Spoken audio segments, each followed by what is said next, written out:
రాష్ట్ర ప్రభుత్వం ప్రవేశపెట్టిన బడ్జెట్పై బీఆర్ఎస్ నేతలు అసంతృప్తి వ్యక్తం చేశారు. బడ్జెట్తో కాంగ్రెస్ ప్రభుత్వం అరచేతిలో వైకుంఠాన్ని చూపించిందన్నారు.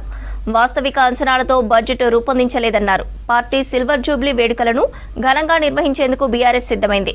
అందుకు తగ్గ ఏర్పాట్లను మొదలుపెట్టింది. సీఎం రేవంత్ రెడ్డిని కించపరిచే విధంగా మాట్లాడారని కేటీఆర్ పై నమోదైన కేసును హైకోర్టు కొట్టేసింది.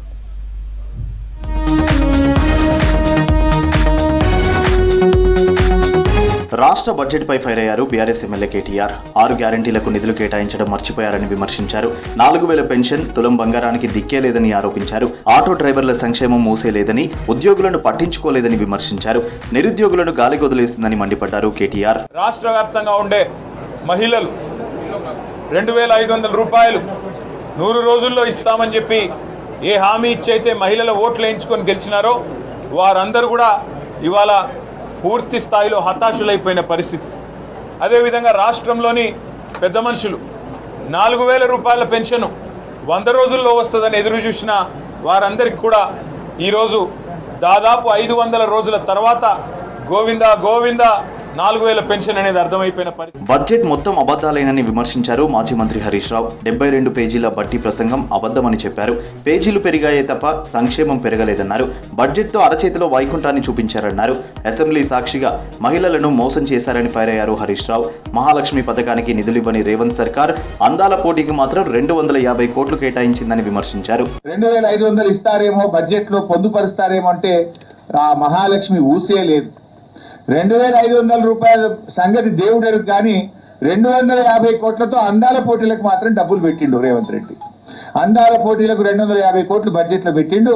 2500 రూపాయల మహాలక్ష్మికి మాత్రం నయా పైసా బడ్జెట్ లో పెట్టలేదు. వాస్తవిక అంచనాలతో బడ్జెట్ రూపొందించకపోవడం కాంగ్రెస్ ప్రభుత్వ వైఫల్యానికి నిదర్శనమని అన్నారు ఎమ్మెల్సీ కవిత. అన్నింటికీ రాష్ట్ర ప్రభుత్వం అరకొర నిధులు కేటాయించిందని విమర్శించారు.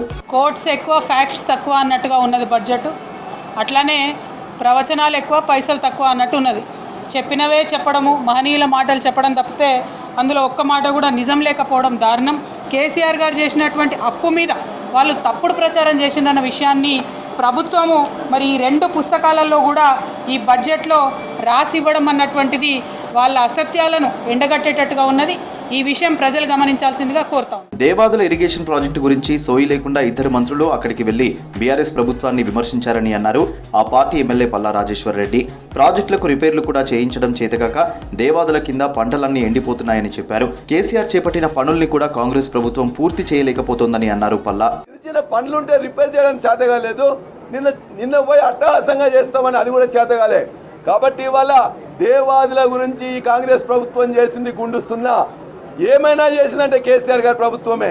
చేతగాని మాటలు మాట్లాడుతున్న మంత్రులు దమ్ముంటే ఇవాళ పంపులు ఆన్ చేయండి, మిగతా 50% పంటను రక్షించండి.